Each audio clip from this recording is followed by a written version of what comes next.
দাড়ি যারে আল্লাহ দিছে ওর দোয়া করা উচিত, আল্লাহ একটা পাকে কিনা, কেননা পাকলেই গুটি লাল, পাকলেই গুটি, বলবেন গুটি লাল কি করা, কেননা আল্লাহ নিজে বলতেছে ইন্নাল্লাহা লা ইস্তাহি বি শাইবাতিন, ওইখানে লেখা নাই পুরা দাড়ি পাকতে হবে, একটা পাকলেও।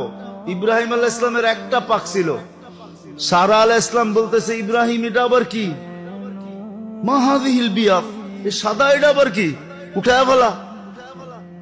তো বোর কথায় উঠাইতে গেছিলেন, হাত বাড়াইছেন, আল্লাহ উপর থেকে আওয়াজ দিছে খলিল হাত নামান। কয় কেন? এটা সাদা না, এটা সম্মানের সিল, তোমাকে সম্মানিত করার চিহ্ন দিলাম, চিহ্ন সাদাটা সম্মানিতের চিহ্ন। তো যার দাড়ি উঠছে ও তো কাটবে দূরের কথা, ও তো সারাদিন খতম পড়া